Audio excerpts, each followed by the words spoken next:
அருட்பெருஞ்சோதி அருட்பெருஞ்சோதி தனிப்பெரும் கருணை அருட்பெருஞ்சோதி.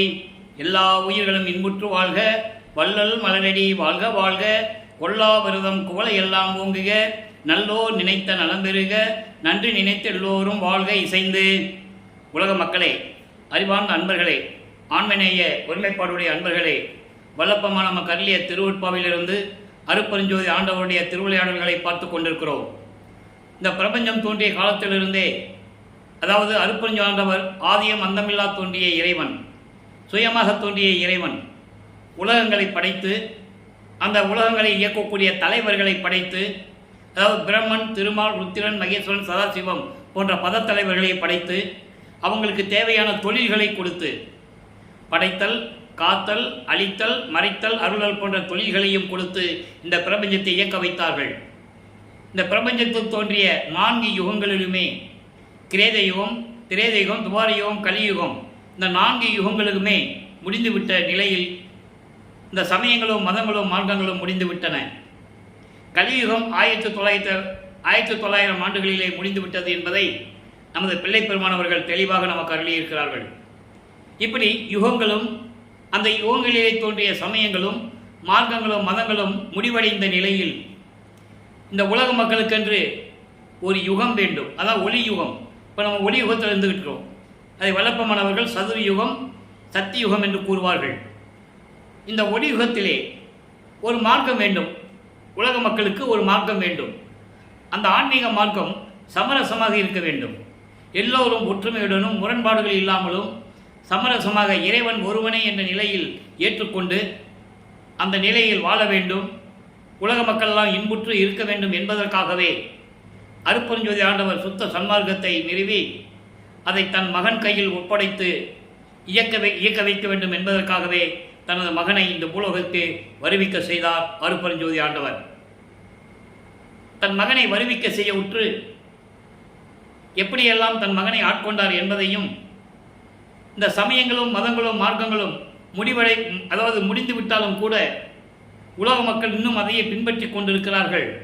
அதனால் தன் மகனையும் தன் அருளால் பெற்றெடுத்த செல்வப்பிள்ளையை இந்த பூலோகத்திற்கு வருவிக்க செய்து, தனது மகனையும் சமயங்களிலும் மதங்களிலும் மார்க்கங்களிலும் ஈடுபட செய்து, அதன் பிறகு இதெல்லாம் தேவையில்லை, நமக்கு தேவை சுத்த சன்மார்க்கம்தான் என்று சொல்லி உலக மக்களை எல்லாம் சுத்த சன்மார்க்கத்தில் இணைத்து உலக மக்களெல்லாம் இன்புற்று வாழ வேண்டும் என்பதற்காகவே வல்லப்பெருமானவர்கள் இந்த பூலோகத்திற்கு வருவிக்க விட்டார் என்பதை நாம் திருவொற்பாவிலிருந்தே பார்த்து கொண்டிருக்கிறோம்.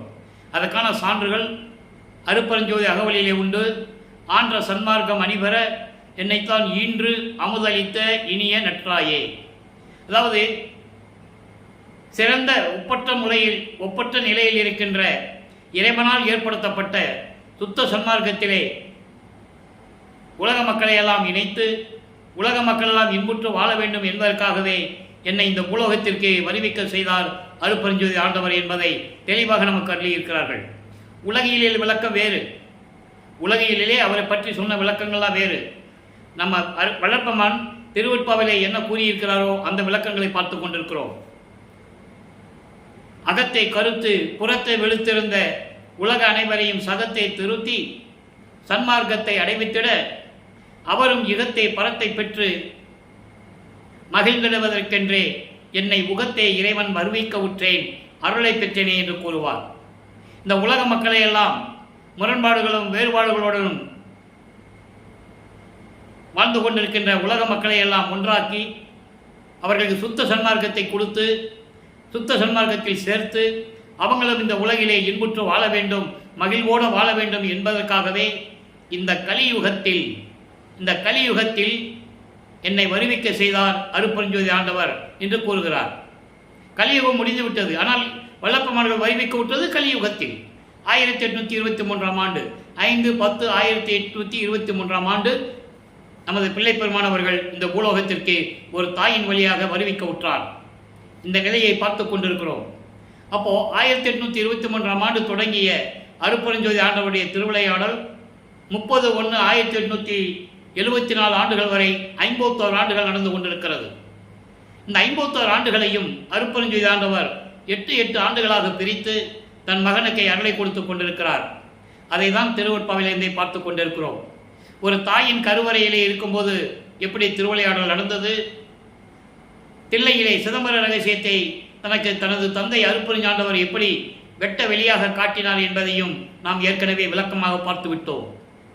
இப்போ வறுமைக்கு உற்ற 1ஆம் ஆண்டிலிருந்து 8 ஆண்டுகள் வரையிலும் இப்போ வல்லப்பமானவர்கள் குழந்தை பருவத்திலிருந்தே சென்னையில் இருந்து கொண்டிருக்கிறார்.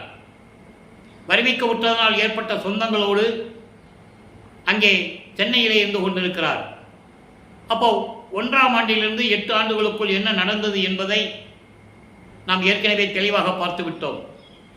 அவருடைய மனநிலை எப்படி இருந்தது, பள்ளிக்கூடத்தில் சேர்த்தா படிக்க முடியல, மனம் ஒரு நிலையில் இல்லை, மனம் போன போக்கில் இருந்து கொண்டிருக்கிறார் நமது குழந்தை இறைவன் வல்லப்பமானவர்கள். அப்போ அவருக்கு மனம் நிம்மதியாக இருக்கணும்னா ஒரு தனிமையான இடத்தை தேடுகிறார். அதுதான் சென்னையிலே இருக்கிற கந்தக்கோட்டம் என்ற இடத்திலே தனிமையிலே இருந்து கொண்டிருக்கிறார். காலையில் எந்திரிச்சு போயிட வேண்டியது, இரவானா எல்லாரும் படுத்து தூங்கின பிறகு வர வேண்டியது. இப்படி இருக்கும்போது வீட்டில் இருக்கிறவங்க என்ன சொல்லுவாங்க, எங்கடா ராமலிங்க போனேன், இப்படி வீட்டில் தங்காம நீ வாட்டி தெரிஞ்சிட்டு இருக்கியே, பள்ளிக்கூடத்துக்கும் போகிறதில்லை. அது உலகியல் இயற்கை தானே. ஒரு குடும்பத்தில் ஒரு குழந்தை, ஒரு ஆம்பளை பையன் பள்ளிக்கூடத்துக்கும் போகாமல் சும்மா சுற்றிக்கிட்டு இருந்தானா எல்லோரும் திட்ட தானே செய்வாங்க, ஏசுகிறார்கள். அப்போது அதெல்லாம் பொறுத்து கொண்டு நமது பிள்ளை பெருமானவர்கள் இருந்து கொண்டிருக்கிறார்கள். இப்போது 8 ஆண்டுகள் முடிந்த பிறகு 9ஆவது ஆண்டு தொடக்கத்தில், அதாவது 2வது 8இல் 9ஆவது ஆண்டிலிருந்து 16 ஆண்டுகளுக்குள் அந்த 8 ஆண்டுகளில் என்ன நடந்தது என்பதை தான் திருவொற்பாவிலிருந்தே நாம் பார்த்து கொண்டிருக்கிறோம். 9ஆவது ஆண்டு தொடங்கிய பிறகு இறைவன் அவன் முன் தோன்றி நல்லா கவனிக்கணும். இப்போ அவருக்கு சுத்த சன்மார்க்கம் இருக்கிறது தெரியாது. சமயங்களும் மதங்களும் மார்க்கங்களும் சூழ்ந்திருந்த காலகட்டங்களில் அவர் வருவிக்க உற்றதனால், அதோடு மட்டுமல்லாமல் சைவ குலத்தில் வருவிக்க உற்றதனால் சிவபெருமானை இறைவனாக ஏற்றுக்கொண்டு, சைவ சமய தலைவனை ஏற்றுக்கொண்டு, சைவ சமயத்தின் அடையாளமாகிய திருநூறும் உத்திராட்சமாலையும் போட்டுக்கொண்டு நமச்சிவாயா சிவாய நம ஓம் சிவாயா என்று மந்திரங்களை சொல்லி வழிபட்டு கொண்டிருக்கிறார். நல்லா கவனிக்கணும். நீங்கள் ஏன் சமயங்களிலும் மதங்களிலும் மார்க்கங்களில் இருந்தார் என்பதற்கு இந்த விளக்கங்கள் தேவை. ஏன்னா வல்லப்பமானவர்கள் வருவிக்க உற்று 202 ஆண்டுகள் முடியப் போகிறது. அப்போது அந்த 202 ஆண்டுகளிலேயும் வல்லப்பமானுடைய நிலையை அவர் அப்படி தான் இருந்தாருன்னு சொன்னாங்களே தவிர, ஏன் இருந்தாங்க, எதுக்காக இருந்தார், அதுக்கப்புறம் சுத்த சன்மார்க்கத்தை பெற்ற பிறகு எப்படி இருக்கணும்னு சொன்னார், அதெல்லாம் உலக மக்களுக்கு சொல்லணும். அது திருவொற்பாவில் இருக்கிற விளக்கங்களை நாம் பார்த்து கொண்டிருக்கிறோம். அப்போது இறைவன் அவர் முன் தோன்றி, மகனே நீ என்னால் வருவிக்க உற்றவன், ஞானத்தை பெற்றுக்கொள், முன்பருவம் பின்பருவம் காட்டி உனக்கு அருள் செய்வேன் என்று சொல்லி மறைந்து விடுகிறார். அப்போ இவருக்கு இறைவனால் வருவிக்க உற்றவன் நிலை தெரிஞ்சிருச்சு. இப்போ 8 ஆண்டுகள் வரைக்கும், அதாவது 8 வயசு வரைக்கும் அதாவது வல்லப்பமானுக்கு வயது இல்லை, வருவிக்க உற்ற ஆண்டுகள் என்று சொல்ல வேண்டும். அவர் ஒவ்வொரு யுகத்திலையும் இருந்தவர், அவருக்கு பிறப்பு இறப்பு இல்லை என்பதை திருவொற்பாவிலே பாடல் மூலமாக நாம் பார்த்து கொண்டிருக்கிறோம். அப்போது அந்த 8 ஆண்டுகள் வரைக்கும், வருவிக்க உற்ற 8 ஆண்டுகள் வரைக்கும் மனம் ஒரு நிலையில் இல்லாத இருந்த நமது குழந்தை இறைவன் பிள்ளை பெருமான் அவர்களுக்கு 9ஆவது ஆண்டில் பிரபஞ்சத்தின் உண்மை தெரிந்துவிட்டது. இறைவனால் வருவிக்க உற்றவன், இறைவனுடைய மகன் என்று தெரிந்துவிட்டது. அப்போது இவர் வெளியே சொல்ல முடியாது. நல்லா நீங்கள் புரிஞ்சுக்கணும்.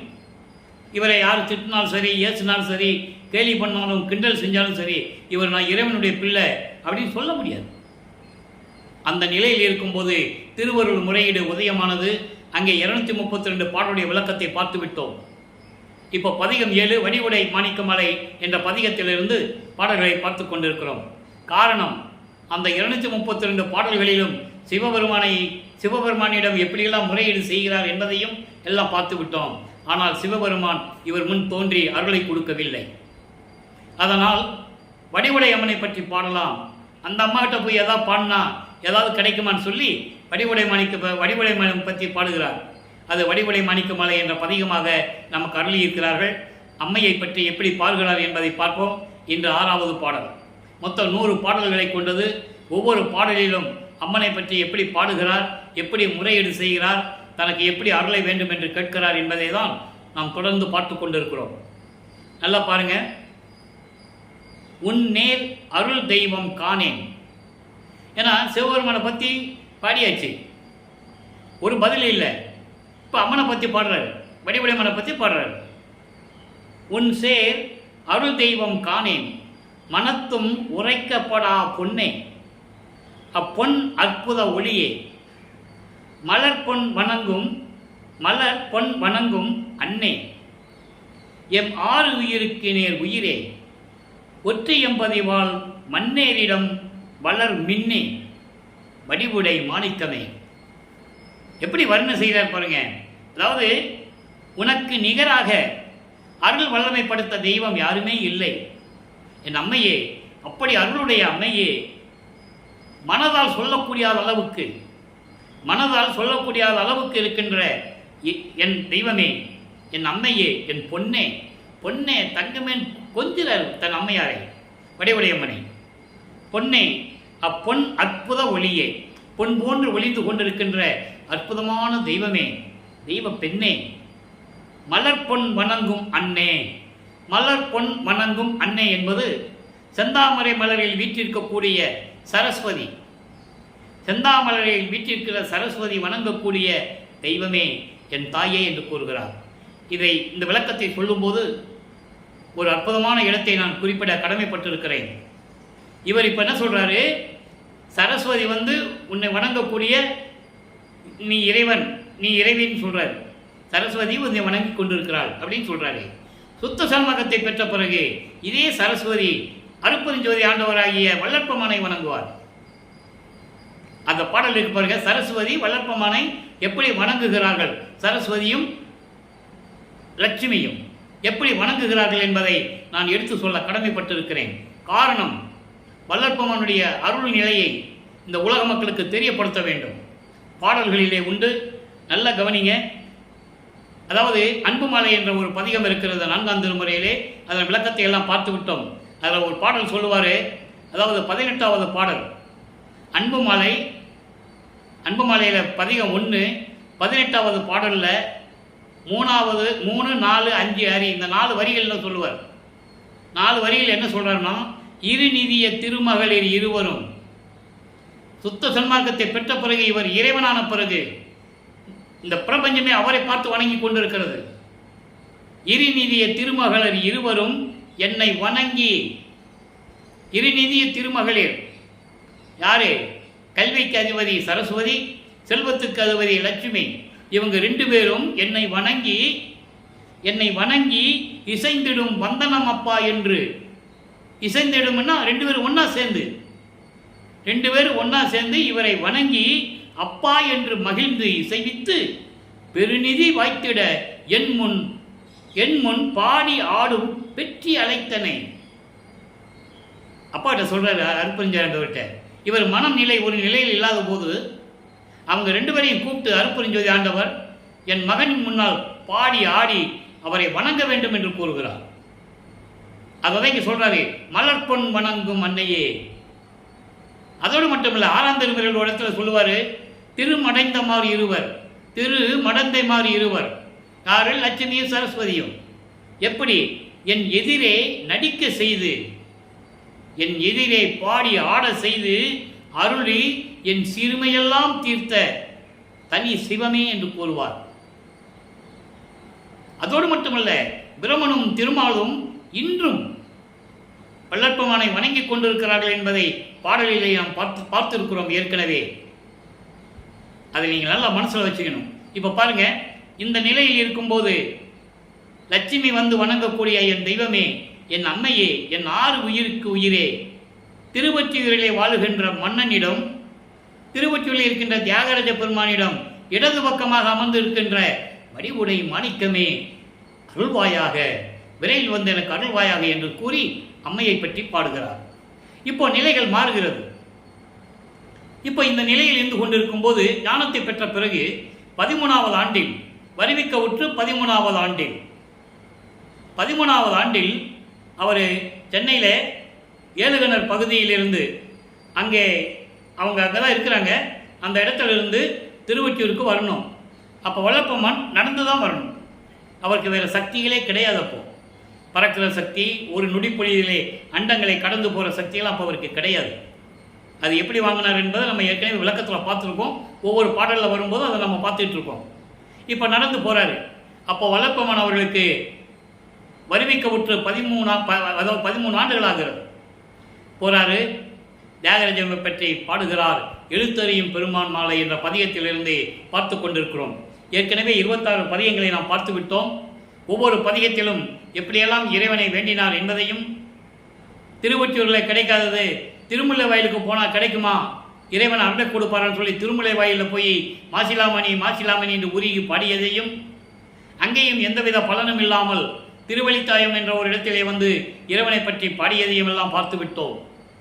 இப்போ எழுத்தறியும் பெருமான் மாலை, எழுத்தறியும் பெருமான் மாலை என்பது எல்லாவற்றையும் அறிந்து கூடிய, எல்லா உயிரினங்களுக்கு எப்படியெல்லாம் இன்பம் தர வேண்டும், அருளை தர வேண்டும் என்று அறிந்து கொண்டிருக்கின்ற இறைவனை என்று பொருள். அதாவது உலகில் சொல்லுவாங்கள்ல, உன் தலையெழுத்து எப்படி இருக்குன்னு சொல்லுவாங்கள்ல, அப்படி எல்லா உயிரினங்களுடைய தலையெழுத்தை அறியக்கூடிய பெருமான் என்று பொருள். இப்போ பாருங்க, திருமடைந்தமா, அதாவது எழுத்தறியும் பெருமான் மாலை 6வது பாடல். தீது அறிவேன் நன்கு அணுவும் செய்யேன். தீது அறிவேன் நன்கு அணுவும் செய்யேன், வீணால் போக்கும் வாது அறிவேன். வஞ்சகனேன் வல் வினையேன் வாய்மையிலே, சூது அறிவேன். இங்க பாருங்க, மறுபடியும் சொல்றாரு, மால் அயனும் சொல்லறிய நின் பெருமை யாது அறிவேன். ஐயா எழுத்தறியும் பெருமானே. இங்க திருமாலும் பிரம்மனும் காண முடியாத இறைவன் நீ அல்லவா என்று கூறுகிறார். அதே பிரம்மன் திருமாலும் தன்னை வணங்குவதை 6ஆம் திருமுறையில் வந்து சொல்லுவார். பிச்சன் கவரி நிலற்றி அசைத்திட மால் யானை பிடரின் மேல் ஏறி நித்தம் பவனி வருகின்ற நிவுணரெல்லாம் என்னை தொழுது ஏத்த, எச்சம் புரிவோர் என்னை போற்ற ஏறா நிலைமிசை ஏற்றி என் அச்சத்தை தவிர்த்து ஆட்கொண்டாய் நான் உன் அடைக்கலமே என்று கூறுவார். இப்போவும் மேட்டுக்குத்திருக்கிற சித்தி வளாகத்துக்கு மாணவர்கள் பிரம்மன் திருமால் முதல் எல்லாரும் வந்து இப்பயும் வணங்கிட்டு தான் போகிறாங்க. பாடலில் தெளிவாக கூறியிருக்கிறார். அந்த விளக்கத்தையெல்லாம் நம்ம பார்த்துருக்கோம். இப்போ இந்த பாடலில் பாருங்க, தீது அறிவேன், தீமைகளையே நான் அறிந்து கொண்டிருப்பவன், நன்மைகளை செய்வதற்கு ஒரு சிறிதளவு கூட எனக்கு தெரியாது. வீண் நாள் போக்கி விதண்டாவாதம் செய்து கொண்டு நாட்களை வீணாக கழித்து கொண்டிருக்கிறேன். வஞ்சகன், வினைகளை சூழ்ந்தவன், என்ன பொய்யே சொல்லிக் கொண்டிருப்பவன், வாய்மையிலே என்று சொல்லுகிறார். நான் பொய்யே சொல்லிக் கொண்டிருப்பவன், சூதுகளை தெரிந்து கொண்டிருப்பவன். இப்படியெல்லாம் இருக்கும்போது திருமாலும் பிரமனும் உன்னை வணங்குகின்ற பெருமை எப்படி எனக்கு தெரியும்? நீ சொன்னாதானே தெரியும். உன்னாலே வருவிக்க விட்டு நீ என் மகன் என்று சொல்லிவிட்டு மறைந்து விட்டாய். எனக்கு என்ன தெரியும்? நீ சொன்னாதானே தெரியும். எழுத்தறியும் பெருமானே, விரைவில் வந்து எனக்கு அருள்வாயாக என்று கூறுகிறார். ஆக மக்களே, 16 ஆண்டுகள் வரைக்கும் வருவிக்க உற்று 16 ஆண்டுகள் வரைக்கும் வள்ளற்பெருமான் இறைவனிடமிருந்து எந்த அருளையும் பெற முடியாமல் தவித்துக் கொண்டிருக்கிறார்.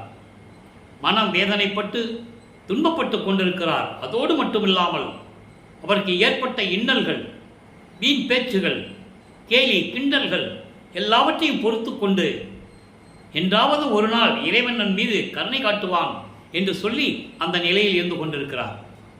இப்போ 3வது எட்டில் இருக்கும்போது, அதாவது வருவிக்க உற்று 24 ஆண்டுகளுக்குள், இப்போ 16 ஆண்டுகளுக்கு என்ன நடந்ததுன்னு பார்த்துட்டோம். அப்போ 17வது ஆண்டு தொடக்கத்திலிருந்து 24வது ஆண்டுகளுக்குள் அந்த 8 வருஷம் என்ன நடந்தது? 3ஆம் திருமுறை உருவாகிறது. 3ஆம் திருமுறை மொத்தம் 19 பதிகங்கள், 235 பாடல்கள், எல்லாவற்றையும் நம்ம பார்த்துட்டோம். அதனுடைய ஒரு சுருக்கம், 19 பாடல்களுடைய ஒரு சுருக்கம். இப்போ நிலைகள் மாறுகிறது. இப்போ என்ன பண்ணுறாரு, அங்கே திருவொற்றியூருக்கு போகிறாரு. இவர் தெரு முனையில் நின்றுக்குவார். அங்கே உள்ள பார்ப்பார், தியாகராஜ பெருமானை பார்ப்பார். அவர் காட்சி கொடுப்பார். காட்சி கொடுத்து மறைஞ்சிருவார். இதே நிலை தொடர்ந்து கொண்டு இருக்கிறது. அப்போது இவர் என்ன, அதான் புண்ணிய தோற்றம் என்று ஒரு பதியத்திலே அங்கே கூறுவார். அப்போ அதெல்லாம் முடிஞ்ச பிறகு நீங்கள் நினச்சி பாருங்கள், இவர் சாதாரண குழந்தை இல்லைன்னு தெரிஞ்சு போச்சு, இறைவனால் வருவிக்க விட்டவனும் தெரிஞ்சு போச்சு, வெளியே யார்கிட்டையும் சொல்லவும் முடியாது. இந்த நிலையில் இருக்கும்போது இறைவன் இப்போ காட்சி கொடுக்குறாரு, மறைஞ்சிடுறாரு. அப்போ அவர் மனசு எப்படி இருக்கும்? அப்போ தன்னுடைய மனநிலையை, மனதில் இருக்கின்ற ஏக்கத்தை, அந்த தவிப்பை ஒரு நாரையிடம் சொல்லி தூது அனுப்புவார், கிளிகளை தூது அனுப்புவார். அந்த விளக்கங்களை எல்லாம் நாரையும் கிளியும் நாட்டூரும் தூது என்ற பதிகத்திலே பார்த்து விட்டோம். அதன் பிறகு உலகிலே இருப்பது போல இப்போ குடும்பத்தில் ஏதாவது பிரச்சனை வருது, பிள்ளைகளுக்கு கல்யாணம் பண்ணணும், நல்ல காரியம் செய்யணும், இவ்வளோ கஷ்டம் வருது, என்ன பண்ணணும்னு சொல்லி குறி கேட்க போவாங்க இல்லையா? அதே போல வல்லப்பெருமான் அவர்களும் குறி ஆராய்ச்சி என்ற ஒரு பதிகத்தை நமக்கு அருளியிருக்கிறார்கள். அவர் மனநிலை எப்படி இருக்கும் என்பதை அந்த பாடல்களிலே ஒவ்வொரு வரியிலே சொல்லும்போது நம்ம உடம்பு அப்படியே புல்லரிக்கும், கண்ணில் அப்படியே தண்ணி வரும்.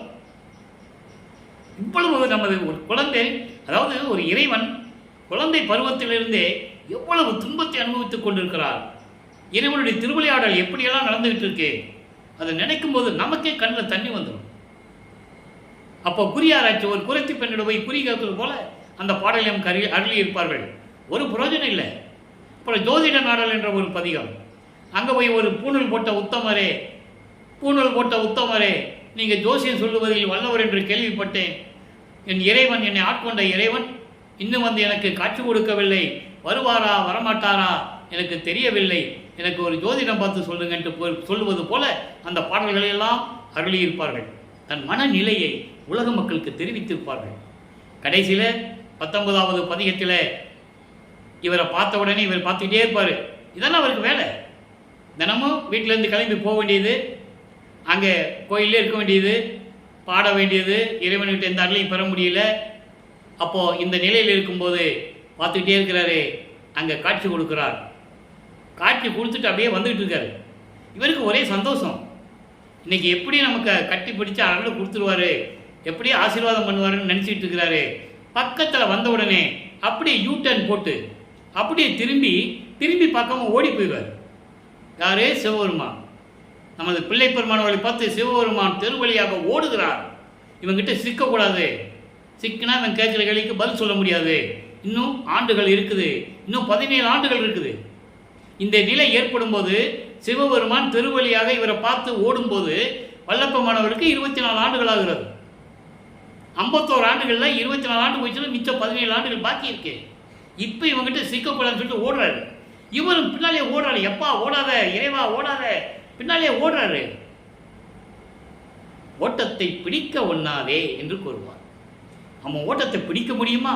நானும் பின்னால ஓடுனேன், ஓடிய முடியல. இது ஏன் சொல்லுகிறார் என்றால், அப்போ அவரின் நிலை அந்த மாதிரி இருந்தது. அதுக்கு முன்னாடி தானே பறக்கிற சக்தி, அண்டங்களை கடந்து போகிற சக்தி, நினைச்ச இடத்துல இருக்கிறது. எத்தனை உருவங்களாலும் இருப்பார், உருவத்தில் கூட இருப்பார் அவர். இப்போ இந்த நிலையில் இருக்கும்போது 3ஆம் திருமறை நிறைவடைகிறது. அப்போ வல்லப்பெருமான் 4வது எட்டில் அடியெடுத்து வைக்கிறார். 4×8 = 32. 25வது ஆண்டிலிருந்து 32 ஆண்டுகளுக்குள், அந்த 8 ஆண்டுகளுக்குள் என்ன நடந்தது? 4ஆம் திருமறை உருவாகிறது. 4ஆம் திருமறை மொத்தம் 12 பதியங்கள். பின்னால் இருக்கிற 4 பதியங்கள் சமய குறவர்களை பற்றி பாடியது. யாரு? திருஞான சம்பந்தர், திருநாவுக்கரசர், சுந்தரர், மாணிக்கவாசகர். ஏன் அப்படி பாடினார் என்பதை நான் தெரிவிக்க கடமைப்பட்டிருக்கிறேன். ஏன்னா அதை வச்சுக்கிட்டு அவங்க என்ன சொல்கிறாங்கன்னா, இந்த சமயங்களையும் மதங்களையும் மார்க்கங்களையும் சார்ந்தவர்கள் அவரே இவங்களை பற்றி பாடியதனால் அவர்களுக்கு கீழே தான் இவர், அதாவது 63 நாயன்மாருக்கு அப்புறம் தான் இவர் 64வது ஆள் என்று சொல்கிறாங்க. அது முற்றிலும் தவறு. அவர் ஏன் 4 சமய குறவர்களை பாடினார் என்றால் காரணம் இருக்கிறது. அந்த காலகட்டங்களில் ஒவ்வொரு சமயங்களும் ஒவ்வொருத்தர் சண்டை போட்டு இறந்து கொண்டிருக்கிறார்கள். சைவ சமயத்தை பரப்புவதற்கு ஆள் இல்லை. ஏனென்றால் ஏன் திருநாவுக்கரசர் கூட முதல்ல சமண மதத்தில் இருந்தவர், அதன் பிறகுதான் சைவத்துக்கு வராரு. அப்போ அவர் என்ன பண்ணாங்க, அவரை கல்லால் கட்டி கடலில் போட்டாங்க. அப்போ தான் சிவபெருமான் காப்பாற்றுறாரு. நல்லா புரிஞ்சுக்கணும். அதாவது திருநாவுக்கரசரும் திருஞான சம்பந்தரும் ஒரு காலத்தில் வாழ்ந்தவர்கள். அதன் பிறகு வந்த சுந்தரர் அவங்க 2 பேரை பற்றி பாடலை சொல்லலை. அவர் இறைவனை பற்றி பாடினார், அருளை பெற்றார், முக்தி அடைஞ்சிட்டார். அது வேற விஷயம். அதுக்கப்புறம் திருநாவுக்கரசரும் திருஞான சம்பந்தரும் சுந்தரரும் வாழ்ந்த காலத்தை மாணிக்கவாசகர் சொல்லலை, இறைவனை பற்றி பாடினார். அது வேற விஷயம். சைவ சமயத்தை பரப்பியவர்கள் ஒருத்தருக்கு ஒருத்தர் இருந்தாலும் யாரும் யாரை பற்றி சொன்னதில்லை. அந்த நிலை இருக்கக்கூடாது. அவங்களுக்கென்று ஒரு தனி அங்கீகாரம் கொடுக்க வேண்டும். சைவ சமயத்தை பரப்பியவர்கள், இறைவனை அருளை பெற்றவர்கள், அதனால் முக்தி அடைந்தவர்கள், மேம்பட்டவர்கள். அந்த நிலையை உலகிற்கு நிலைநிறுத்த வேண்டும் என்பதற்காகத்தான் திருவருட்பாவிலே கடைசியில் 4 அந்த பதியங்களை நமக்கு கொடுத்தார். மீதி இருக்கிற 8 பதியங்கள் 197 பாடல்கள். ஒவ்வொரு பாடலிலும் இறைவன் வந்து எப்போ அருளை கொடுத்தார், அவருக்கு எப்படி சுத்த சன்மார்க்கம் தெரியும் என்பதையெல்லாம் நாம் ஒவ்வொரு பாடலின் மூலமாக பார்த்து விட்டோம். இருந்தாலும் அதனுடைய சுருக்கத்தை சொல்ல நான் கடமைப்பட்டிருக்கிறேன். ஏன்னா அந்த சுருக்கம் சொன்னால் தான் அடுத்து சொல்லும்போது அந்த கண்டினியூட்டி வரும், தொடர்ச்சியாக மக்களுக்கு புரியும். அப்போது 25வது ஆண்டிலிருந்து அந்த 27வது ஆண்டு அவங்க வீட்டில் என்ன பண்ணுறாங்க, இவர் வருவிக்க உற்றதனால் ஏற்பட்ட சொந்தங்கள், வருவிக்க உற்றதனால் ஏற்பட்ட சொந்தங்கள், தாயனோ அண்ணனோ அண்ணி இப்படியெல்லாம் ஒரு சொந்தங்கள் ஏற்பட்டுச்சு. அப்போது இவரோட பிறந்த அக்கா அந்த அம்மையாருக்கு ஒரு பொண்ணு பிறந்துச்சு. தனமால் அப்படின்னு பேர் வச்சாங்க, தனப்பொடின்னு கூட சொல்லுவாங்க. அப்போது அந்த தனமால் இவருக்கு அக்கா பொண்ணாயாச்சா, உறவு வந்துருச்சா, இவர் தாய்மாமன் ஆயிட்டார். சரியா? இது வந்து உலகியல் விளக்கம். ஆனால் இது ஏற்கனவே நிர்ணயிக்கப்பட்டது. அருட்பெருஞ்சோதி ஆண்டவரால் நிர்ணயிக்கப்பட்டது. இவர் வந்துதான் அந்த அம்மா கழுத்தில் தாலி கட்டணும், அந்த அம்மாவுக்கு விமோசனத்தை கொடுக்கணும். இது திருவருட்பாவில் தெளிவாக இருக்கு. ஆனால் சொன்ன கதைகள் வேறு. தாலி கட்டினாரு, மனைவியை விட்டுட்டு அவர் ஆட்டுக்கு போயிட்டாரு, துறவி ஆகி போயிட்டாரு அப்படின்லாம் சொல்லுவாங்க. அதெல்லாம் தவறு. உண்மையை சொல்லணும். திருவருட்பாவில் இருக்கின்ற உண்மையை மக்களுக்கு சொல்லணும். அப்போது திருமண ஏற்பாடுகள் நடந்து கொண்டு இருக்கிறது. இவருக்கு முதல்ல விருப்பம் இல்லைன்னு சொல்கிறார். ஏன்னா அதெல்லாம் ஒரு ட்ராமா தான், ஒரு திருவிளையாடல் மாதிரி தான் நடந்தது. சொன்ன உடனே ஒத்துக்க முடியாது. அருட்பெருஞ்சாண்டவர் சொல்லணும், மகன்கிட்ட நீ போய் தாலி கட்டுன்னு சொல்லணும். அது நடக்குதுங்க. இவங்க ஒரு சாமியார்ட்ட கூட்டு போவாங்க. அவர் யாருன்னா, அவர் பேர் ராமலிங்கம் தான். அவர் யாருன்னா அருட்பெருஞ்சாண்டவர். அவர் கூட்டு போகிறாங்க, மகன்கிட்ட சொல்கிறாரு, நீ தாலி கட்டு ராமலிங்கம், அதெல்லாம் ஒன்றும் இல்லை, நீ தாலி கட்டிக்கோ அப்படின்னு சொல்கிறார். நல்லா புரிஞ்சுக்கணும் நீங்கள், இது பாடலில் இருக்கு. அப்போது இவர் தாலி கட்டும்போது அங்கே பிரம்மன் திருமாலாம் வந்து உட்கார்ந்து இருக்காங்க. அருட்பெருஞ்சோதி ஆண்டவரும் அவங்க அம்மா சிவகாமி வள்ளி தான் வரல, இது எல்லாமே வந்திருக்காங்க. அற்பகாச மாலையில் தெளிவாக சொல்கிறார். அப்போ அவர் மனசு எப்படி துன்பப்பட்டது என்பதை தெளிவாக கூறியிருக்கிறார்கள். அதுக்கப்புறம் ஐயோ மகன் வருத்தப்படுவான்னு சொல்லி 2 குதிரை மாட்டின தேரில் வந்து மணமக்களை வாழ்த்தியது எல்லாமே அவர் ஏற்கனவே பாடல்களை அங்கங்கே சொல்லியிருக்காரு. நம்ம அதையும் பார்த்துட்டோம். அப்போது அந்த அம்மாவுக்கு தாலி கட்டி, தனமாளி அம்மாளுக்கு தாலி கட்டி, அந்த அம்மாவுக்கு மோட்ச வீட்டை காட்டி, தனக்கோடி அம்மாளுக்கு விமோசனத்தை கொடுத்து இவர் உலக வாழ்க்கையை துறக்கிறார். உலக வாழ்க்கையை துறக்கிறார். சரியை கிரிய யோகம் என்ற 12 நிலைகளை கடந்து வந்து விட்டால் உருவங்களை பார்த்து வழிபடுவது சரியை, அதே உருவங்களுக்கு வேள்வி வளர்த்தி மந்திரங்களை சொல்லி வழிபடுவது கிரியை, யோக நிலையில் இருந்து வழிபடுவது இதெல்லாம் சமயங்களையும் மதங்களையும் மார்க்கங்களையும் சார்ந்தது. முன்னாங்க 12 நிலை, இந்த 12 நிலைகளையும் கடந்து விட்டார். இப்போ வல்லப்பமானவர்கள் 32வது ஆண்டுக்குள் இருந்து 33வது ஆண்டில் அடியெடுத்து வைக்கிறார். அதற்கு முன்னால் இனிமே இவர் எங்கேயும் போகக்கூடாது முடிவெடுத்து கதவை சாத்தி வீட்டுக்குள்ளே இருந்துட்டார். தாப்பா போட்டார். இறைவன் வந்தால் கதவை திறக்கட்டும், இல்லை வேண்டாம்னு சொல்லி பூட்டிட்டார். அப்போது இறைவன் அருட்பெருஞ்சோதி ஆண்டவர் தான் யார் என்ற நிலையை மகனுக்கு உணர்த்த வேண்டும். இறைவனுக்கு மகன் மீது பற்று வந்து ஆசை வந்து இனிமே அவனை வந்து துன்புறுத்த விடக்கூடாது, மன கஷ்டமே இனிமே அவன் படக்கூடாதுன்னு சொல்லி விண்ணுலகத்திலிருந்து பூலோகத்திற்கு அந்த தெருவழியாக நடந்து வந்து சொல்லுவார். ஒவ்வொரு பாட்டிலையும் கால் வலிக்க எனது தந்தை நடந்து வந்தார், அவர் திருவடியை பார்த்தேன், எவ்வளவு புண்ணு செக்க செவேறு சிவந்து இருந்ததெல்லாம் சொல்லுவார்.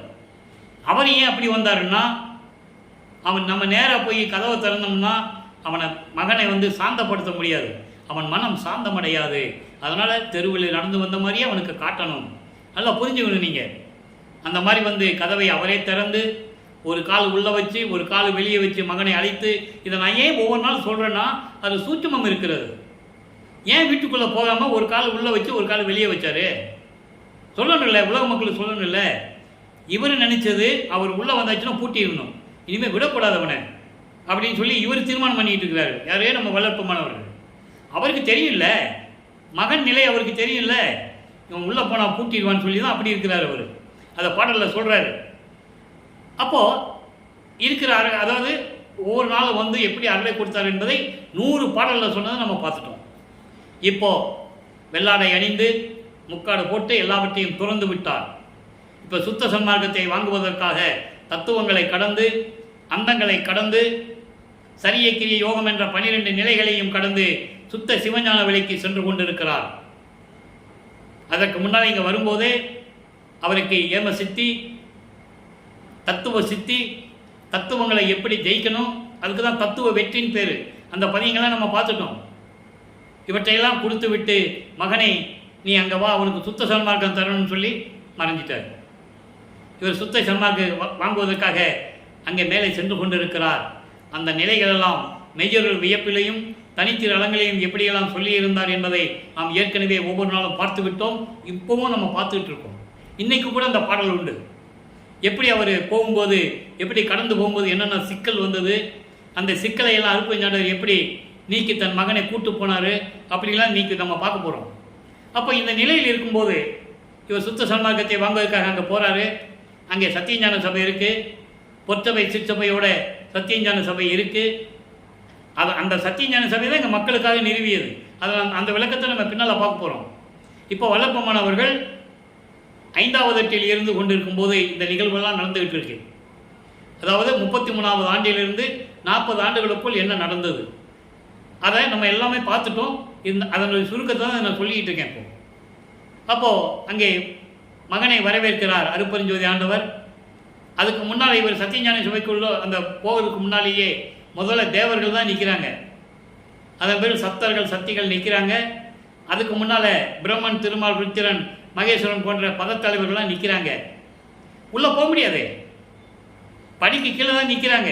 சத்தியஞான சபைக்குள்ள கீழே தான் நிற்கிறாங்க. இறைவன் கூப்பிட்டா தான் அவங்க போகணும். அருட்பெருஞ்சாண்டவர் வாங்கன்னு கூப்பிட்டா தான் அவங்க போகணும். அது வரைக்கும் நிற்கிறாங்க. அப்போ இவர் போகும்போது முதல்ல தேவர்கள் தான் சந்திக்கிறார். தேவர்கள் சொல்கிறாங்க, சாமி நீங்கள் போங்க. ஏன் நீங்கள் போகலையான்னு கேட்குறாரு. இல்லைங்க, நீங்கள் போகிறதுக்கு தகுதி உங்களுக்கு தான் உண்டு. அந்த தகுதி உங்களுக்கு தான் உண்டு, நீங்கள் முதல்ல போங்க அப்படின்னு சொல்கிறாங்க. கையை காட்டுறாங்க, இப்படி போங்கன்னு சொல்லி காட்டுறாங்க. இவர் போகிறாரு. பாட்டில் இருக்க நண்பர்களே, இது கற்பனை அல்ல, கதை அல்ல, பாடல்களில் உண்டு. பாடலில் இருக்கிற விளக்கத்தை தான் உங்களுக்கு சொல்லிக்கிட்டு இருக்கேன். நான் பேசுகிற கருத்துக்கள் அத்தனையுமே திருவருட்பாவில் இருக்கின்ற உண்மைகள். அதை நீங்கள் புரிஞ்சுக்கணும். அப்போ கையை காட்டுறாங்க, சாமி நீங்கள் போங்க சாமி, உங்களுக்கு தான் அந்த தகுதி இருக்குது, நீங்கள் போங்க. ஏனென்றால் இவர்கள் எல்லாருமே சமயங்களையும் மதங்களையும் மார்க்கங்களையும் சார்ந்தவர்கள். பிரம்மன், திருமால் முதல் எல்லாருமே, ருத்திரன் முதல் அவன் சைவ சமயத்தை சேர்ந்தவன். திருமாலும் பிரம்மனும் வைஷ்ணவ சமயத்தை சேர்ந்தவர்கள். சூரியன் கௌவாரத்தை சேர்ந்தவன். சாகதம் அம்மன்லாம் அந்த சாகதம் சமயத்தை சேர்ந்தவன். கௌபாரம் முருகன், காணாபத்தியம் விநாயகங்களும் சமயத்தினுடைய தலைவர்கள். அவங்களாம் ஒரு சத்தியஞானத்துக்குள்ள போக முடியாது. தெளிவாக சொல்கிறேன். நான் ஒருத்தன் தான் போகிறதுக்கு தகுதி இருக்குன்னு சொல்கிறேன். தேவர்கள் வழிகாட்டுறாங்க, நீங்கள் போங்க சாமி, உங்களுக்கு தான் தகுதி இருக்குன்னு சொன்ன உடனே இவர் தான் உள்ளே போகிறாரு. மகனை வரவேற்கிறார். அங்கே இருந்த சிங்காசனத்திலே அமர வைத்து நவரத்தனங்களாலும் பவளங்களாலும் மலர்களாலும் அலங்கரிக்கப்பட்ட ஒரு இருக்கை அங்கே இருக்கிறது. தன் மகனுக்கு மணிமுடி சூட்ட வேண்டும், இளவரசன் பட்டம் சூட்ட வேண்டும். தெளிவாக இருக்கு பாட்டில். அப்போது சொல்கிறாரு மகன்கிட்ட, மகனை இந்த ஆடைகளை கலைந்து விட்டு, இதில் முக்காடு போட்டு தானே போகிறாரு, ஆடைகளை கலைந்து விட்டு புனித நீராடி பட்டாடை அணிந்து அணிகலன் போட்டு வருவாயாக, உனக்கு மணிமுடி சூட்ட வேண்டும் அப்படின்னு சொல்லி சொல்கிறாரு. அதே மாதிரி எல்லாரும் முன்னிலேயே மணிமுடி சூட்டி, இவன் என் மகன், பிரபஞ்சத்தை இயக்கப் போகின்றவன் என்று பிரகடனப்படுத்தி தன் மகனுக்கு சாதா கல்வியை கற்றுக் கொடுத்து எல்லாரும் பார்த்துக்கிட்டு இருக்காங்க. நறுமுறுமெனவே, நாகாதிபனும் நாராயணனும் நான்முகனும் நறுமுறுமெனவே, ஞான அமுதம் அளித்தாய் நானும் உண்டு துண்ணவே, சாகா கல்வியை பயிற்று தந்த தயவை சாற்றருக்கரிது. தெளிவாக சொல்லுவார். எல்லாம் பார்த்து பல்ல கடிச்சுக்கிட்டு கோபமாக இருக்கிறாங்க. யாருக்கும் கிடைக்காத சாகா கல்வி இவருக்கு கொடுத்துட்டாரே, தன் மகனுக்கு கொடுத்துட்டாரே, இருந்தாலும் இறைவனுக்கு ஓரவஞ்சனை இருக்கிறதுன்றத கூறுவார். அதை மெய்யர் வியப்பிலே கூறுவார். அடியனாக்கி பிள்ளையாக்கி நேயனாக்கியே, அடிகளாக்கி கொண்டாய் அவலம் நீக்கியே, படியுள்ளோரும் வானுள்ளோரும் இதை நோக்கியே, பதியும் ஓரவாரான் என்பான் பரிவு தேக்கியே. மெய்யர் வியப்பு. எல்லாரும் சொல்றாங்க, என்னன்னாலும் தன் மகனுக்கே கொடுக்குறாருப்பா எல்லா இதையும், நம்ம கேட்டும் கொடுக்க மாட்டேன்றாரு, அப்புறம் இவருக்கும் ஓரவஞ்சனை இருக்கிறது என்று சொல்லி வானவர்களும் பூலோகத்தில் இருக்கின்றவர்களெல்லாம் சொல்லுகிறார்களாம். அருப்பஞ்சாண்டருக்கு ஓரவஞ்சனை இருக்கு, மகனுக்கே கொடுத்துட்டு இருக்காரு சொல்றாரு. அப்போ தன் தந்தை அதுக்கு எப்படி பதில் சொல்றாரு என்பதையும் கூறுகிறார். அவன் தகுதியானவன், சுத்த சன்மார்க்கத்தை நேர்வழியாக கடைபிடிக்கின்றவன், தகுதி உள்ளவன் என் மகன் என்று சொல்லுகிறார். இவ்வளவு அற்புதங்கள் திருவருட்பாவில் இருக்கிறது. மக்களிடம் யார் சொன்னது? 207 நாட்கள் முடிவை போகிறது. இந்த வர்ற 5ஆம் தேதி வந்தால் 5/10/2025 வந்தால் நீ 2 நாள் தான் இருக்கு. நமது இறைவன் வறுமைக்கோட்ட நாள். இவ்வது வரைக்கும் யார் சொன்னது? பிரம்மனும் திருமாலும் மன்றாடுறாங்க அவர்கிட்ட, வணங்கி எங்களுக்கு விமோசனம் கொடுங்க, எங்களுக்கு ஏதாவது அருளை கொடுங்க, எங்களை எல்லாம் காத்து கொண்டிருக்கின்ற அருள் கடலே. இவர் அருப்பஞ்சாண்டவர் அருள்கடல் சொல்லுவார் வல்லற்பெருமான். தேவர்களெல்லாம் இவரை அருள்கடல் என்று சொல்லுவார்கள். அவ்வளோ அற்புதமான பாடல்கள் எல்லாம் திருவருட்பாவில் உண்டு. வல்லற்பெருமானை ஒரு வட்டத்துக்குள்ளேயே நிறுத்தி விட்டார்கள். ஒரு வட்டத்துக்குள்ளே தான் அவரை நிறுத்தினாங்க. உலக மக்களுக்கு சொன்னாங்க, வெளியே யாரும் சொல்லவே இல்லை, ஒரு ஆள் கூட கிடையாது. அப்போ இந்த நிலையில் இருக்கும்போது சுத்த சன்மார்க்கத்தை பெற்றுக்கொண்டு கரும்புலிக்கு வருகிறார். அதற்கிடையிலே செவிவில் இருந்த செய்திகள்லாம் உண்டு. சிதம்பரத்துக்கு போனதாகவும், பரசுராமனை பார்த்ததாகவும், அதுக்கப்புறம் வெங்கட ரெட்டியார் தன் வீட்டிலே வந்து இருங்கன்னு சொன்னதாகவும், இதெல்லாம் ஒரு இறைவனுடைய திருவிளையாடல். அதெல்லாம் பாடல்களில் வராது. அது செவிவில் இருந்த செய்திகள் அப்படியே படிப்படியாக எழுதியவர்கள் புத்தகம் எழுதியிருக்காங்க, அதிலிருந்து நம்ம பார்த்துக்கலாம். அப்போது கருங்குழியிலே 9 ஆண்டுகள் இருக்கிறார். கருங்குழியிலே இருக்கும்போது தான் அந்த இடத்திற்கென்று ஒரு பெயர் வர வேண்டும் என்பதற்கு தான் தண்ணீரால் விளக்கரித்த இடம், இல்லம், தண்ணீரால் விளக்கரித்த இல்லம் என்று ஒரு பெயர் அங்கே நிலைக்க வேண்டும் என்பதால் தான் அங்கேயும் ஒரு திருவிளையாடல் நடந்தது. அந்த அம்மா செம்பில் தண்ணி வைக்கிறாங்கன்னு இவருக்கு தெரியும். ஏங்க, அண்டங்களை கடந்து போகிறவர், எல்லாத்தையும் பார்க்குறவர், அவருக்கு தெரியாது அங்கே செம்பில் தண்ணி இருக்கிறதுன்னு. ஆனால் சொல்லக்கூடாது, சொல்ல முடியாது. அதனால தான் அந்த இடத்துக்கு அந்த பேர் வந்தது. நல்லா புரிஞ்சுக்கணும் நீங்கள். அதுக்கப்புறம் அங்கே இருக்கும்போதே ஜீவகானிய ஒழுக்கம் உருவாக வேண்டுமே, உலக மக்களுக்கு ஜீவகானிய ஒழுக்கம் என்னவென்றால் சொல்ல வேண்டுமே. அதற்காகத்தான் அங்கேயும் தந்தையும் மகனும் அருப்பஞ்சாண்டவரும் நமது பிள்ளை பெருமானவர்களும் எப்படியெல்லாம் உரையாற்றினார்கள் என்பதை பாடல்களிலிருந்தே பார்த்து விட்டோம். அந்த காலங்கள் நெருங்கி வரும்போது இப்போ வல்லப்பெருமானவர்கள் 6வது எட்டில் இருந்து கொண்டிருக்கிறார். அந்த நிலையை தான் இப்போ நம்ம பார்த்துக்கிட்டு இருக்கோம். 40 ஆண்டுகள் வல்லப்பெருமானவர்கள் வருவிக்கோட்டு 40 ஆண்டுகளிலே எப்படியெல்லாம் திருவிளையாடல் நடந்தது என்பதை முழுமையாக பார்த்து விட்டோம். 229 பதியங்களில் நம்ம 229 பதிவுகள் போட்டிருக்காங்கல்ல, இறைவனுடைய திருவிளையாடலே 229 பதிவுகள் போட்டிருக்கோம். அதில் எல்லாத்தையும் பார்த்துட்டோம். அதுக்கு முன்னால் 3 வருடங்களாக நான் சொன்னதெல்லாம் அந்தந்த திருமுறையில் இருக்கின்ற பாடலுடைய விளக்கங்கள். மொத்தம் கிட்டத்தட்ட 1000 வீடியோக்களை நம்ம போட்டிருக்கோம். நீங்கள் நம்ம சேனலில் போனால் எல்லாமே விளக்கங்கள் உங்களுக்கு வரும். அப்போ இந்த நிலையில் இருக்கும்போது தர்மசாலைக்கு வருகிறார்.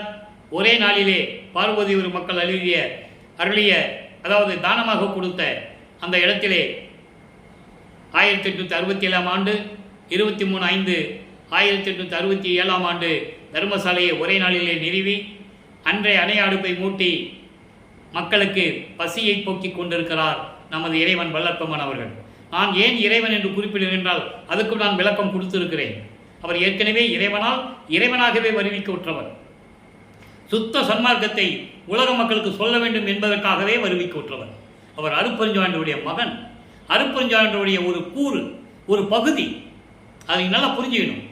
வல்லப்பெருமான் தனிப்பட்ட ஆள் அல்ல, அருப்பெருஞ்சோதி ஆண்டவருடைய ஒரு பகுதி.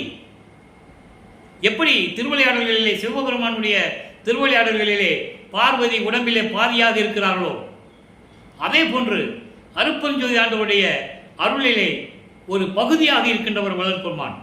அதனால்தான் பிரிந்த சக்தியோடு 51 ஆண்டுகள் பிரிந்த சக்தியோடு மேட்டுக்குப்பத்திலே அருட்பெருஞ்சாண்டவர் வந்து இணைகிறார். நல்லா புரிஞ்சுக்கணும். இவர் போகல, வள்ளற்பெருமான் போய் இணையல, அவர் வந்து தான் இணையணும். அதுதான் நியாயம். புரியுதா உங்களுக்கு? பிரிந்த சக்தியோடு திரும்பி கூடுகிறார். எப்படி சிவபெருமானுடைய திருவிளையாடலை சமயங்களிலும் புராணங்களிலும் கூறியது போல எப்படியெல்லாம் திருவிளையாடல் நடந்தது. பார்வதியை கூட ஒரு சாபம் ஏற்பட்டு ஒரு மீனவர் குடும்பத்தில் பிறந்து அப்புறம் அதை ஆட்கொள்ள வேண்டிய காலம் வரும்போது இவரே மீனவர் இடத்துல போய் ஆட்கொள்ளுவார் பார்வதியை. நல்லா புரிஞ்சுக்கணும் நீங்க. அதே போல திருவருட்பாவிலே கூறப்பட்ட உண்மைகள் இருக்கிறது. அதனால்தான் அருட்பெருஞ்சாண்டவரே போய் மகனோட கலந்துக்கிறார். அது நம்ம பின்னால் அந்த விளக்கத்தை முழுமையாக பார்க்க போகிறோம். இப்போ இங்கே இருக்கும்போது தர்மசாலையிலே நமது இறைவன் வள்ளற்பெருமான் அவர்கள் இருக்கும்போது 1869ஆம் ஆண்டு ஆறுமுக நாவலர் தலைமையிலே நீதிமன்றத்திற்கு சென்றது.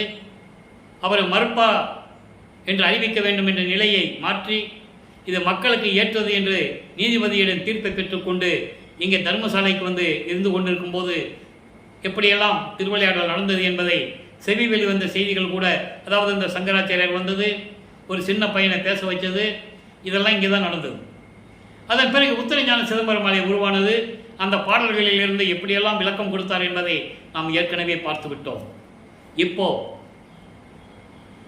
நடராஜபதி மாலை அதாவது 1ஆம் திருமுறையிலே வடிவுட மாணிக்க மாலை, 2ஆம் திருமுறையிலே எழுத்தறியும் பெருமான் மாலை, அப்போ சமயங்களிலும் மதங்களிலும் மார்க்கங்களில் இருக்கும்போது எப்படி சிவபெருமானையும் வடிவுடை மானையும் எப்படியெல்லாம் பாடினார் என்பதையெல்லாம் நாம் பார்த்தோம் இல்லையா? இப்போ சுத்த சன்மார்க்கத்தை பெற்ற பிறகு எந்தெந்த மாலைகள் உருவாக்கி பாடல்கள், நடராஜபதி மாலை, சர்க்குருமணி மாலை, அனுபவ மாலை, இப்போ அதான் நம்ம பார்த்துட்டு இருக்கோம். ஏற்கனவே அருள் விளக்க மாலை நம்ம பார்த்து முடிச்சிட்டோம். ஒவ்வொரு திருமுறைகள் பார்க்கும்போது அதை பார்த்து முடிச்சிட்டோம். இப்போ நடராஜபதி மாலையில் என்ன கூறுகிறார்? நடராஜபதி மாலை என்று சொல்லும் பொழுதே நான் ஏற்கனவே கூறியிருக்கிறேன், நடராஜனுக்கும் நடராஜபதிக்கும் சம்பந்தம் இல்லை. நடராஜன் வேறு, அவன் சைவ சமயத்தை சேர்ந்த தலைவன். நடராஜபதி தான் அருட்பெருஞ்சோதி ஆண்டவர். ரெண்டு ஒன்றாகாது. இன்னும் ஒன்றுன்னு சொல்லிட்டு இருக்காங்க. அதாவது சன்மார்க்கத்தை பற்றி பேசுகின்றவர்களும் வளர்ப்பமனை பற்றி பேசுகின்றவர்கள் கூட நான் சிதம்பரத்துக்கு போயிட்டு வந்தேன்னு பெருமையாக சொல்லிக்குவாங்க. அவர் சிதம்பரத்துக்கு போகிறது போகட்டும், அவங்களுடைய தனிப்பட்ட உரிமை என்று வளர்ப்பமன் கூறுகிறார்.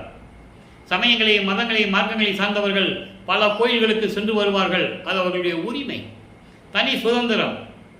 அவங்க எப்படி வேணால் குறியீடு போட்டுக்குவாங்க, நாமம் போட்டுக்குருவாங்க, பட்டையை போட்டு திருநீர் பட்டையை போட்டுக்குவாங்க, எப்படி வேணால் போட்டுக்குவாங்க. ஆனால் சுத்த சன்மார்க்கம் அருட்பெருஞ்சோதி என்று கூறிவிட்டால் அந்த அடையாளமே இருக்கக்கூடாது. அதை தெளிவாக கூறியிருக்கிறார். அதை உத்தரஞான சிதம்பரம் மாலையிலே நாம் பார்த்து விட்டோம். இப்போ நடராஜபதி மாலை, இன்னைக்கு நடராஜபதி மாலையில் எத்தனாவது பாடல்னா இன்னைக்கு 6வது பாடல்.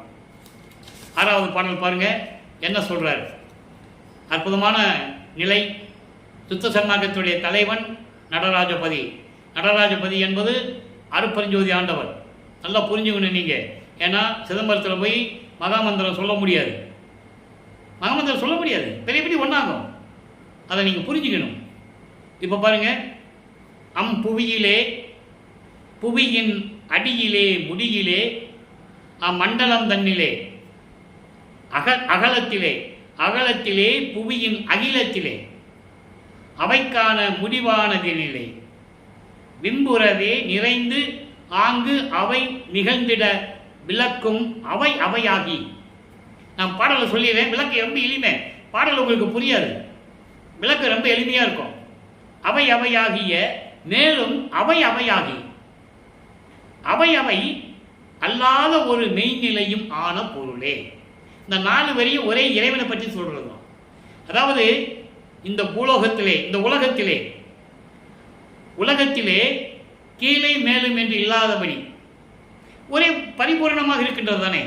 அதென்ன இடையிலே அடியிலே அந்த மாதிரி நிகழ்வுகள் இல்லாமல் அம்மண்டலம் தன்னிலே, அந்த பூமியிலே அகலத்திலே, அந்த பூமியின் நிலப்பரப்பு, அகலம் என்பது நிலப்பரப்பு, நிலப்பரப்பிலே அந்த புவியின் அகிலத்திலே, அகிலம் என்பது பரிபூரணமாக, பூமியின் நிலப்பரப்பிலே பரிபூரணமாக அவைக்கான வடிவானதிலே. அப்ப இந்த பூமியில் இருக்கின்ற உயிரினங்கள் இருக்குல்ல, அந்தந்த உயிரினங்களுக்கு எந்தெந்த வடிவம் தர வேண்டும், அந்தந்த வடிவந்த நிலை. நல்லா புரிஞ்சுக்கணும் நீங்க. இப்போ புலி, சிங்கம், கரடி, இப்படி உயிரினங்கள் உங்களுக்கு நமக்கு தெரிஞ்ச உயிரினங்கள் எவ்வளவு இருக்கு. ஒவ்வொன்றுக்கும் ஒரு வடிவம் வேறு வேறா இருக்கும். நல்லா புரிஞ்சுக்கணும். மனிதனுக்கு தான் ஒரே வடிவம். ஆனா இருந்தாலும் சரி, பெண்ணாலும் சரி, மனித வடிவம் ஒண்ணுதான். ஆனா உயிரினங்கள் அப்படி அல்ல. அதான் அகவல சொல்லுவாரு, ஊர்வன, பரப்பன, உருவன, நடப்பன. ஊர்ந்து செல்லக்கூடிய உயிரினங்கள், பறந்து செல்லக்கூடிய உயிரினங்கள், நடந்து செல்லக்கூடிய உயிரினங்கள், உருவன. உருவன தாவரங்கள், செடி, கொடி, மரங்கள், இதெல்லாம் உருவன. இவங்கெல்லாம் உயிரினங்கள் தான். அவைக்கு ஏற்றபடி, அவைகளுக்கு உருவங்களுக்கு ஏற்றபடி என்னென்ன வடிவம் இருக்குதோ அந்தந்த வடிவங்களுக்கு ஏற்றபடி, அவைகளுக்கு ஏற்றபடி எப்படியெல்லாம் கொடுக்கிறான்னு சொல்றார் பாருங்க. பிம்பமுறவே இந்த உயிரினங்களாம் மேம்பட வேண்டும், நிலைத்து நிற்க வேண்டும் என்பதற்காகவே ஆங்காங்கு அவை நிகழ்ந்திட, ஆங்காங்கு அது உயிரோடு விளங்கி கொண்டிருக்கும்படி, அசையும் அசையா சராசர என்று சொல்லுவார். அசையும் உயிரினங்கள், அசையா பொருள்கள், இப்படியெல்லாம் சொல்லுவார். இவை எல்லாவற்றிலும் அவை இயங்கிட, அவைக்கேற்றபடி, அந்தந்த உயிரினங்களுக்கு ஏற்றபடி ஒரு மெய்நிலையுமான பொருளே இயற்கை உண்மை விளக்க கடவுளாக இருந்து கொண்டிருக்கின்ற அருட்பெருஞ்சோதி ஆண்டவரே என்று கூறுகிறார். நல்லா புரிஞ்சுக்கணும். ஆக உலகத்தை சொல்லி, உலகத்துடைய இந்த நிலப்பரப்பில், இந்த உலகத்தில் பரிபூரணமாக என்னென்ன உயிரினங்கள் இருக்கிறதோ அந்தந்த உயிரினங்களுக்கு ஏற்றபடி, அந்தந்த உயிரினங்களுக்கு ஏற்றபடி எப்படியெல்லாம் வடிவம் கொடுக்கிறார். வடிவம் என்பது உருவம். அந்தந்த உருவுக்கு ஏற்றபடி எப்படியெல்லாம் செயல்களை கொடுக்கிறார். இவற்றையெல்லாம் விளக்கிக் கொண்டிருக்கின்ற இயற்கை உண்மை விளக்க கடவுளாகிய அருட்பெருஞ்சோதி ஆண்டவரே. அதுக்கு பாருங்க, தம்பமிசை என ஏற்றி, தம்பமிசை என்ன ஏற்றி. தம்பம் என்பது பெரிய தூண் மேல ஏற்றுறாரா? அது கிடையாது, அது நூல் விளக்கம். தம்ப மேல ஏற்றி, தம்பமிசை என்னை ஏற்றி, சமயங்களையும் மதங்களையும் மார்க்கங்களையும் கடக்க செய்து பெரிய தூணாகிய சுத்த சன்மார்க்கத்தை கொடுத்து, இங்க தம்பம் என்பது சுத்த சன்மார்க்கம். அந்த சுத்த சன்மார்க்கத்தை கொடுத்து அமுது ஊற்றி, அமுதத்தை கொடுத்து அழியா தளத்தில் உற வைத்த அரசே, அழியா தளத்தில் மரணமில்லா பெருவாழ்வில் என்னை நிலைநிறுத்திய அரசனே அருட்பெருஞ்சோதி என்று கூறுகிறார். நல்லா புரிஞ்சுக்கணும் நீங்க. இறைவனுடைய நிலையை கூறுகிறார். அருட்பெருஞ்சோதி யாருன்னு சொல்றாரு? சமயங்களையும் மதங்களையும் மார்க்கங்களையும் சார்ந்திருந்த போது சிவபெருமான் என்று சொல்லுவார். சிவபெருமானு, நடராஜன், சொக்கலிங்கம், மகாலிங்கம், சொக்கநாதன் எல்லாம் சொல்லுவார். ஆனால் சுத்த சமாக்கத்தை பெற்ற பிறகு, மெஞ்ஞானத்தை பெற்ற பிறகு அதெல்லாம் தேவையில்லை. அது சமயங்களையும் மதங்களையும் மார்க்கங்களையும் சார்ந்தவன் தெளிவாக சொல்றார். அப்போ சுத்த சன்மார்க்கம் என்பது அந்த தம்பம்னா பெரிய தூணு. இவெல்லாம் நீக்கிவிட்டு சுத்த சன்மார்க்கத்தை கொடுத்து என்னை அதை நிலை நிற்க வைத்து எனக்கு அமுதம் கொடுத்து, அமுதத்தை கொடுத்து மரணமில்லா பெருவாழ்வில் என்னை வைத்த அருட்பெருஞ்சோதியே சொல்லிட்டாரா? அருளை பெற்றது சொல்லிட்டாரா? அடுத்து பாருங்க, சாகா வித்தைக்கு இலக்கண இலக்கியம் தானா இருந்த பரமே. சாகா வித்தை, சாகா கல்வி, சாகா கல்விக்கு இலக்கணமும் இலக்கியமும் இருந்து கொண்டு எனக்கு அதை கற்றுக் கொடுத்த இறைவனே பரமே. ஒரு வரியில் அவ்வளவு விளக்கம் சொல்றார். அடுத்து பாருங்க, தொம்பதமும் உடன் உற்ற தற்பதமும், தொம்பதமும் தற்பதமும் ஒன்னோடு ஒன்று இணைஞ்சது.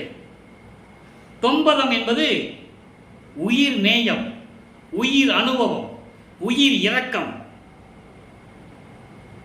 உயிர் அனுபவம், உயிர் நேயம், எப்படி வேணாலும் சொல்லலாம்.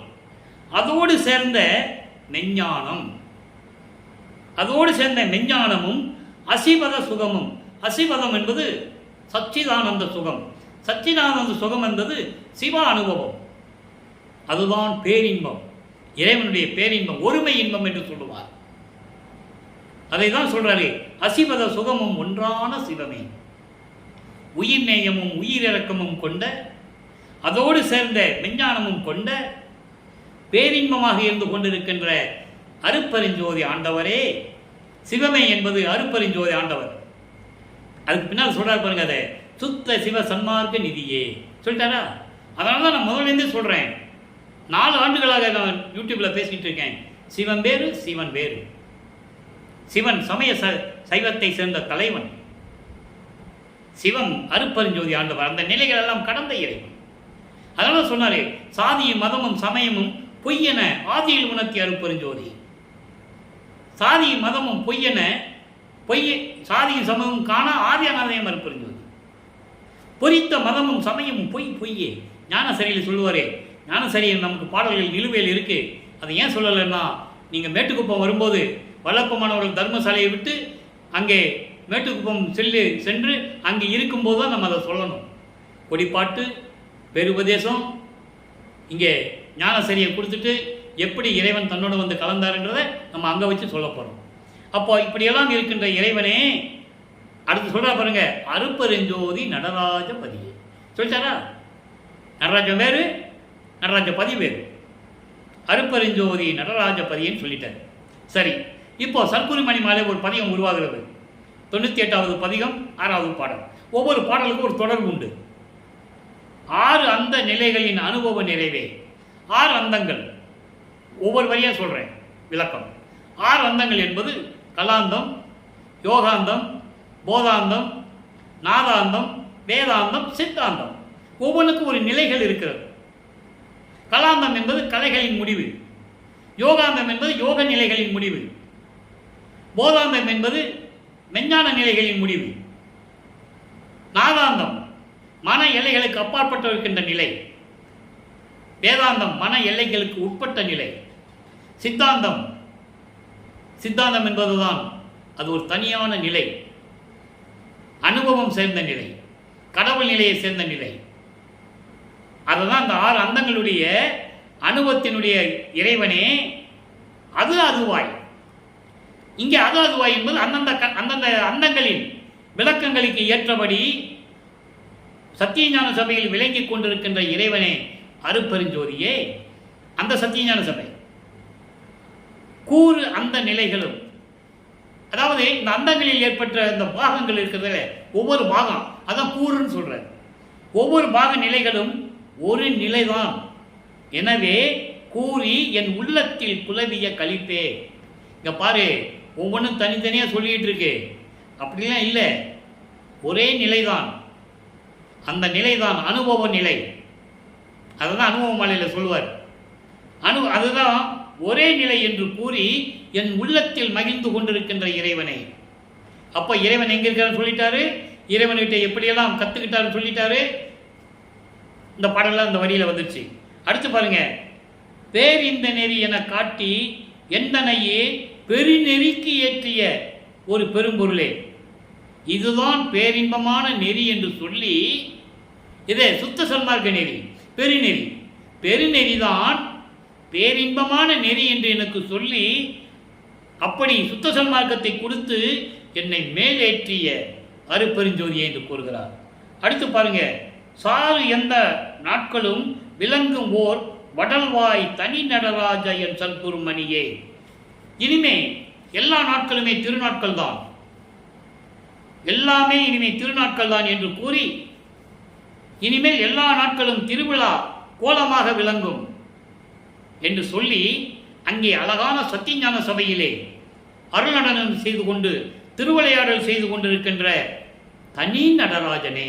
ஏன் தனின்னு போட்டாரு புரிஞ்சுக்கணும். இந்த நடராஜன் மக்கள்கிட்ட சொல்லுவாங்கன்னு சொல்லி தான் தனி நடராஜன் என்று போட்டார்.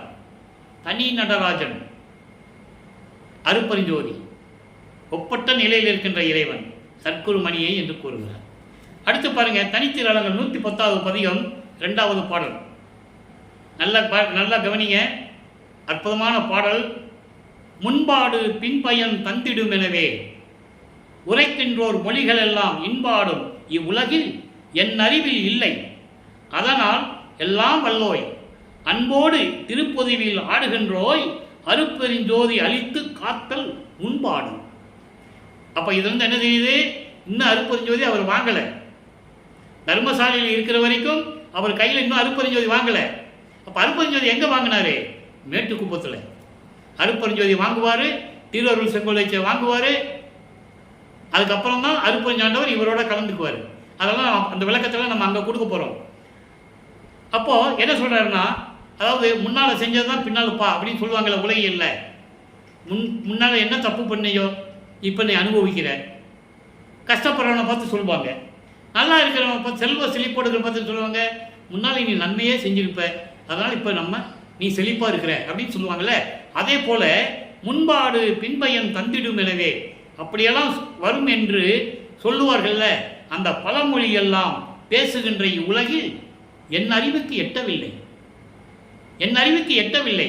அதனால் எல்லாம் வல்லவனே இறைவனே, தயவோடு சத்தியான சபையில் திருவிளையாடல் செய்யும் இறைவனே, எனக்கு அருள்ஜோதி அழித்து காத்தல் வேண்டும், அருப்பெருஞ்சோதி கொடுத்து என்னை காப்பாற்ற வேண்டும் என்று சொல்லுகிறார். உன்னோடு நான் உரைத்தேன், இதை தான் நான் உங்ககிட்ட சொல்றேன். எனக்கு நீ ஒரு பாடு உண்டோ? எனக்கு ஒரு பாடு உண்டோ? நான் வேற என்ன சொல்ல போறேன்? வேற என்ன தெரியும் எனக்கு? நீ உரைப்பாய் ஐயா, நீ சொல்லுவாயாக என் அப்பனே என்று சொல்லி இந்த பாடலை கூறுகிறார். அதாவது முன்னால செஞ்சதுதான் பின்னால வரும். அது நன்மை இருந்தாலும் சரி, தீமை இருந்தாலும் சரி, முன்னால நம்ம நன்மைகள் செஞ்சிருந்தோம்னா பின்னால நம்ம நல்ல நிலைக்கு வரப்போறோம். நம்ம ஏற்கனவே நம்ம தீமைகள் செஞ்சிருந்தோம்னா அதனுடைய துன்பத்தை அனுபவிக்க போறோம். இப்படியெல்லாம் உலகில் பழமொழியில் சொல்லுவாங்க இந்த உலகத்தில். அதெல்லாம் எனக்கு தெரியல, என் அறிவுக்கு எட்டலைப்பா. அதெல்லாம் என் அறிவுக்கு எட்டலை. ஏன் சொல்றாரு?